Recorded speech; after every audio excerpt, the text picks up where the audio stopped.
May 28, 1892. Dear Martha, today was a day I will never forget. I woke up to a strange whooshing sound. Dr. Winklepleck and some of her friends were out in the field filling the balloon with hot air. They had tied a large rectangular basket underneath. The basket was on its side, but as the balloon filled with hot air, it stood up. The basket was tethered to the ground so it couldn't float away. Ethel and I watched, amazed. Just as the sun was coming up, Dr. Winklepleck called, "Teddy, time to go." Her friends helped me into the basket, which she called a gondola, and lifted Ethel over the side. Someone slipped a collar around Ethel's neck and tied him to the basket.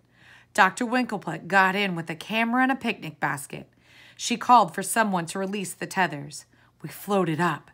At first, I was so scared, my legs felt like wet noodles. I sunk down to the bottom of the gondola. Ethel whimpered. Dr. Winklepleck said, "You'll get your legs in a minute, Teddy. We're going to ascend slowly so you can look around. Just think of it. You're getting to see sights most people can only dream of." I pulled myself up and peeked over the side of the gondola. What I saw took my breath away. The roofs of houses were below us. I could almost touch the spire of the church. The tops of the trees were practically close enough to reach as we floated over them. The town was stirring below, and people shouted when they saw us. They said, "Look, it's a balloon," and "Come quick," and "Hurry!" We were close enough to see their faces. I searched everywhere for Mama and Pap. I called, "I'm looking for Dalton and Grace Bodain. If you see them, tell them their daughter has gone to their kinfolk in Micanopy." The balloon rose higher as Dr. Winklepleck operated the burner. The people grew smaller and smaller. Soon I could see all around. I saw orange groves and tomato fields. I saw the quarantine stations. I saw the stockade where the wagon was, and saw our wagon was in the last row. We rose higher and began to slowly blow across the sky. I couldn't imagine how high we were. My feet had never been off the ground like that before. I wish with all my heart that you could have been with me, Martha.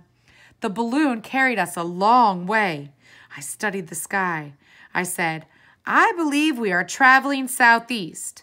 Dr. Winklepleck said, "You're good with directions." She explained that she was a cartographer, which means a map maker. Can you imagine a woman doing something so curious? She is also a photographer. While we were in the air, she took some photographs with her camera. She said, "I've been all over the world, but nothing gives me more satisfaction than ballooning right here in America. From up here, you can see the intense beauty of the landscape. We have a chance to see nature at its finest."